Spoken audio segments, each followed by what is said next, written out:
पिंपरी चिंचवड मोशी इथून मोठी बातमी समोर येत आहे. वाढदिवसाचे औचित्य साधून देवदर्शनाची ट्रिप काढलेल्या बसचा अपघात होऊन एका महिलेचा मृत्यू तर 45 जण जखमी झाल्याची बातमी समोर येत आहे.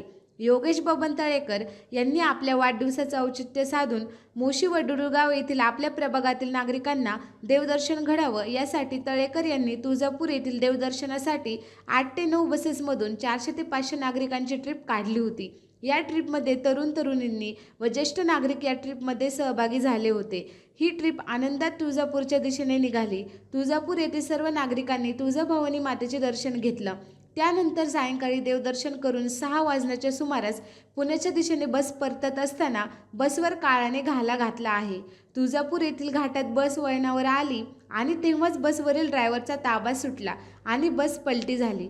बस जेव्हा पलटी झाली तेव्हा शेजारीच 200 फूट खोल दरी होती.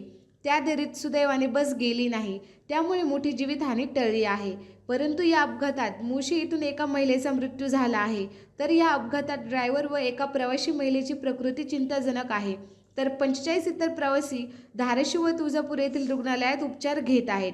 सध्या आपण पाहतोय लोकसभा आणि विधानसभेच्या निवडणुका झाल्यानंतर सध्या आता सर्वांनाच वेध लागले आहे ते म्हणजे स्वराज्य संस्थेच्या निवडणुकांचे. माजी नगरसेवक तसेच इच्छुक कार्यकर्ते आपापल्या प्रभागात नागरिकांना आपण केलेल्या कार्याची पावती नागरिकांपर्यंत पोहोचावी हे उद्दिष्ट डोळ्यासमोर ठेवून प्रत्येकजण कामाला लागलेला पाहायला मिळतोय. असाच काहीसा प्रकार मोशी डुडुळगाव येथील नगरसेवकाचे स्वप्न पाहणाऱ्या इच्छुक कार्यकर्ते योगेश बबन तळेकर यांनी आपल्या वाढदिवसाचे औचित्य साधून मोशी डुडुळगाव येथील नागरिकांसाठी देवदर्शनासाठी ट्रिप निघाली होती. परंतु त्याचं हे कृत्य त्यांच्या संघाशी आलं आहे.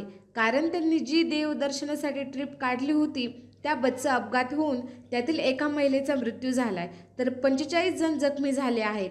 या बसमधील ड्रायव्हर व इतर एका महिलेची प्रकृती चिंताजनक असल्याची माहिती सूत्रांकडून समजली जात आहे. तळेकर यांनी आपल्या वाढदिवसानिमित्त नागरिकांसाठी ट्रिप काढलेली नागरिकांच्या जीवाशी आली आहे.